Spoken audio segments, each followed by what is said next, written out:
Hello, good morning, students.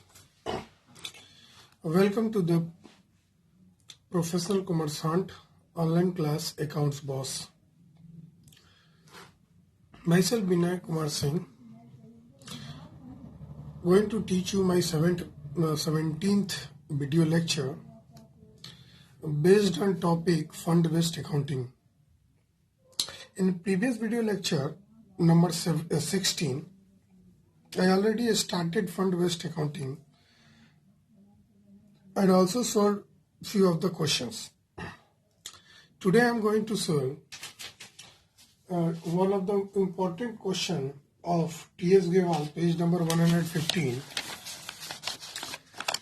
See here, this is on the screen. I think it is visible to you. I am going to read. Expenditure on construction of pavilion during the year was 6 lakhs rupees, capital expenditure.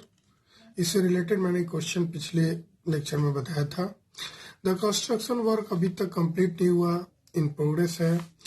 Pavilion fund 31 मार्च 2019 का 8 लाख है. Donation for pavilion received on 15 सितंबर 2019 10 लाख है. Capital fund 31 मार्च 2019 को 2 लाख है. Removing this question from you from screen. I think you all are very capable of solving this question. I am also doing with you. Please start how you will do. In last video lecture, questions related to this already I have explained to you. In this video lecture, I am going to solve this question. Okay. So how much I think capital fund you have studied, that in this question sir, capital fund जो था उसका जो opening balance था वो 20 लाख रुपया था, 20 lakhs rupees थी. 31 मार्च 2019 31 मार्च 2019 को कैपिटल फंड 20 lakhs था. मैंने पहले भी बताया है कि कैपिटल फंड जो होता है अनरेस्ट्रिक्टेड फंड होता है, इसकी यूटिलाइजेशन कहीं भी होगी.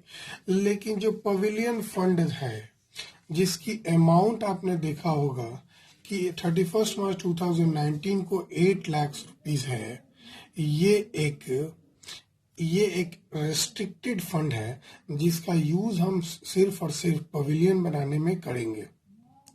आशा करते हैं आप समझ रहे होंगे पवेलियन किसे कहते हैं. खैर, अब आपने देखा होगा कि पवेलियन कुछ प्रोग्रेस में भी है जो अभी तक कंप्लीट नहीं हुआ है, वर्क इन प्रोग्रेस था. उसकी अमाउंट आपने देखा होगा 6 लाख रुपीस. तो जब पवेलियन वर्क इन प्रोग्रेस है मतलब पवेलियन कुछ ना कुछ अभी बन चुका है, इसका मतलब है कि हमको हमारा कुछ एसेट्स बढ़ा है और जैसे ही एसेट्स बढ़ेगा हमारी कैपिटल फंड भी बढ़ेगी. तो हम ट्रांसफर कर देंगे कैपिटल फंड में पवेलियन फंड से हटा के. कितना पैसा? पवेलियन फंड का जो पैसा था, जितना भी पैसा था उसमें से 6 लाख रुपया अब तो पवेलियन बनने में लग गया है. तो जब उसमें से 6 लाख रुपया पवेलियन बनने में लग गया है तो आप वहां से फंड में से 6 लाख रुपया घटा देंगे. वैसे हमको कुछ डोनेशन भी मिला था, हम उसको जोड़ देंगे. पहले donation for pavilion fund, donation for pavilion, कितना रुपया डोनेशन मिला था पवेलियन के लिए? तो आई थिंक डोनेशन थोड़ा ज्यादा था, 10 लाख रुपीस थी और हम इसको ऐड करते हैं तो 18 लाख रुपीस हुई. और इस 18 लाख में ये जो ट्रांसफर किए हैं ये यहीं से तो किए हैं. अब फंड घट के चला गया एसेट में. ध्यान से देखिएगा, आपका जो फंड है वो घट गया. आपका जो फंड है वो घट गया. कहाँ घट गया भाई? तो उस फंड का हम यूटिलाइजेशन कर लिए वो पवेलियन बनाने में 6 लाख रुपया का. तो 6 लाख रुपया से तो फंड घट गया ना. और जब 6 लाख से फंड घट गया तो फंड बचा 12 लाख रुपीस. कोई दिक्कत नहीं. अब वो फंड से एक एसेट्स तैयार होगी और जैसे ही एसेट्स तैयार होगी हमारा इक्वल अमाउंट जितने की एसेट तैयार हुई है हम कैपिटल में उसको ले जाके ऐड कर देंगे। आशा करते हैं ये क्वेश्चन आप बहुत ही अच्छी तरीके से समझ गए हैं। आइए हम दूसरे क्वेश्चन की तरफ आते हैं बच्चे। मैंने बोला था कि एक ही क्वेश्चन में ढेर सारा टॉपिक से रिलेटेड क्वेश्चन मैं डिस्कस करूंगा, और ये स्क्रीन पे आपका क्वेश्चन है। आपको एक बैलेंस शीट बनानी है एक क्लब का। करंट ईयर आप देख लीजिए, अगर 2019 है तो आप करंट ईयर आप 2020 ले लीजिए। तो 31 मार्च 2020 को आपको एक बैलेंस शीट बनानी है जिसमें ढेर सारा अलग अलग फंड का ट्रीटमेंट करना है। जैसे बिल्डिंग फंड है, टूर्नामेंट फंड है, मेंबरशिप फी है, subscription receipt for annual dinner है।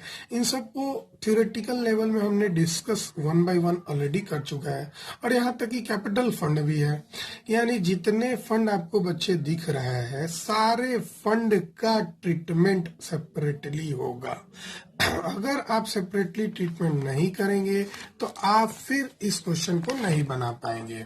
आइए, मैंने पहले से ही फॉर्मेट खींच रखा है, आपके साथ बस मुझे क्या करना है कि इस क्वेश्चंस को बनाने हैं। ठीक है, आइए हमने एक एक्सट्रैक्ट बना रहा है बैलेंस शीट का। मैंने नाम लिया चेन्नई क्लब। ठीक है, चेन्नई क्लब मैंने नाम लिया, ये रफ के लिए मैंने रखा है। तो आइए हम बनाते हैं जरा जल्दी से। इस क्वेश्चन में हमने कैपिटल फंड देखा था बच्चे 25 लाख रुपीस थी। कैपिटल फंड कितना था? 25 लाख, और सबसे लास्ट में दिया था वो ओपनिंग डेट दिया हुआ था 1 अप्रैल 2019 को। ठीक है, 25 लाख रुपीस। ठीक है ना, उसमें आता है। फिर बिल्डिंग फंड आपने देखा होगा, तो फर्स्ट टॉपिक था बिल्डिंग फंड, आपका 10 लाख अमाउंट दिया हुआ था। ठीक है, हमको बिल्डिंग फंड के नाम पे कुछ डोनेशन मिला है, एकदम उसी के नीचे लिखा हुआ था donation for building fund, donation for building. कितना डोनेशन हमको रिसीव हुआ था? तो बच्चे डोनेशन आपको 25 लाख रुपीस मिली थी बिल्डिंग फंड के लिए। तो बिल्डिंग फंड का डोनेशन बिल्डिंग फंड में ही जोड़ेंगे। अब इसको जरा ऐड करेंगे तो 35 लाख, और बिल्डिंग फंड के लिए हमने कुछ एक्सपेंसेस किया था, less expenditure on building construction, less expenditure on building construction. तो जो बिल्डिंग कंस्ट्रक्शन के लिए हमने करेंगे एक्सपेंडिचर, जो कि आपको 22,50,000 था, तो जाहिर सी बात है मुझे हमको कुछ कैपिटल फंड भी बढ़ाना होगा। फिर से सोचिए, बिल्डिंग फंड का यूटिलाइजेशन हम बिल्डिंग का कंस्ट्रक्शन में किए जो अभी वर्क इन प्रोग्रेस है। WIP का full form work in progress, मतलब अभी तक कंप्लीट नहीं हुआ है। इसका मतलब है कि कुछ पैसे हमको बिल्डिंग बनाने में लगा चुके हैं फंड का। तो बिल्डिंग हमारा कुछ तैयार हो गया है, मेरा एसेट तैयार हो गया। जब एसेट तैयार हो गया है तो कुछ मेरा कैपिटल भी बढ़ाना होगा। तो transferred from building fund, building fund से कितना ट्रांसफर हुआ? इक्वल अमाउंट जितना का आपने एसेट तैयार किया है, तो 22,50,000। ठीक है, और उसी में हमको एक चीज और ऐड करना पड़ेगा जो कैपिटल फंड में ही ऐड होता है, याद करो, life membership fee. Life membership fee, तो लाइफ मेंबरशिप फी अगर बात करते हैं तो 40,000 था, और इन सभी को जोड़ते हैं तो ये 5 to 7 47 90, मतलब 47 लाख 90,000 हुआ। क्लियर है? क्लियर है ना? अब यहां से आपने लेस कर दिया ये वाला transfer to capital fund. Transfer to capital fund, कितना अमाउंट ट्रांसफर कर दिया कैपिटल फंड में? इक्विवेलेंट अमाउंट जितना का आपने एसेट तैयार किया है, कितना? 22,50,000। जरा घटा दो, इसमें से घटा के आ जाएगा 12,50,000। 5 to 3 12,50,000। क्लियर है? टूर्नामेंट फंड का हमारे पास कितना दिया हुआ ओपनिंग बैलेंस? 15,000। और मुझे इससे रिलेटेड एक डोनेशन भी मिला है, डोनेशन रिसीव्ड। चूंकि डोनेशन टूर्नामेंट फंड का ही लिखेंगे, तो टूर्नामेंट फंड का जो डोनेशन हमें मिला है वो 25,000 है। उसमें हमको एक और इनकम हुआ है। क्या इनकम हुआ है? कि हमको अपने टूर्नामेंट के लिए जो टिकट्स बेचे हैं तो हमें कुछ बेनिफिट मिला है, तो वो बेनिफिट को भी ऐड करेंगे। याद करो, रिलेटेड इनकम को जोड़ते हैं तो प्रोसीड्स मतलब मिला पैसा सेल ऑफ टिकट से। सेल ऑफ टिकट से कितने पैसे मिले? तो ये 35,000 मिले। जरा जोड़ते बेटा, 5 5 15 हो गया। अच्छा, कुछ एक्सपेंस भी है सर, तो यहाँ लिखते हैं, कोई दिक्कत नहीं है। तो और जरा जोड़ते हैं, तो ये 3251617 हो गया। लेस हमने एक्सपेंस भी देखा था, उसी में था tournament expense. Very good, very good. Tournament expense से रिलेटेड एक्सपेंस घटाएंगे, बिल्कुल घटाएंगे। तो टूर्नामेंट एक्सपेंस की बात करें तो वो था 42,000। जरा घटाओ, 523,743 मतलब 33,000। अब आता है एनुअल डिनर का सब्सक्रिप्शन। मैंने आपको बताया था स्पेशल सब्सक्रिप्शन भी लायबिलिटी हो गया। तो सब्सक्रिप्शन जो ध्यान देना, दिख रहा होगा, सॉरी आपको बैक हो गया। सब्सक्रिप्शन फॉर एनुअल डिनर, बेटा सब्सक्रिप्शन एनुअल डिनर का जो था वो क्लियरली दिया हुआ था 60,000, और मेरा कुछ आउटस्टैंडिंग भी था। आउटस्टैंडिंग कितना था? 10,000। तो ये हमको टोटल इनकम यहाँ पे जो सब्सक्रिप्शन फॉर एनुअल डिनर मिला है वो हमको ले जाना था, और हम इसे outstanding subscription for annual dinner, चूंकि आउटस्टैंडिंग सब्सक्रिप्शन फॉर, अच्छा ऑलरेडी लिख चुका हूं, तो outstanding subscription for annual dinner आप जो देख रहे हैं बच्चे, वो मेरे क्वेश्चंस में 10,000 था। क्लियर है? तो जरा देखो, मैं एकदम क्लियर लिख देता हूँ, फिर से मैं आपको एक बार दिखा दूं। कैपिटल फंड को मैंने अलग ट्रीट किया, बिल्डिंग फंड को अलग ट्रीट किया, टूर्नामेंट फंड को अलग ट्रीट किया, सब्सक्रिप्शन फॉर एनुअल डीलर को अलग ट्रीट किया।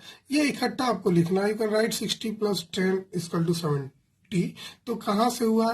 तो मैं आपको बता दूं, मैं याद करो, यहाँ पे हम टोटल लिखते थे, मतलब कितना हुआ हमारा एनुअल डिनर का सब्सक्रिप्शन। तो 60,000 मिला था, 10,000 आउटस्टैंडिंग था, तो टोटल तो 70,000 हुआ।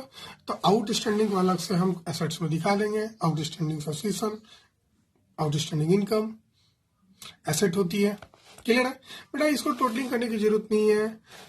Thank you. नेक्स्ट टॉपिक हम लोग जो अब पढ़ने वाले हैं वो बहुत ही इंपॉर्टेंट वो भी है, वो आपको बोर्ड में वो भी पूछा है।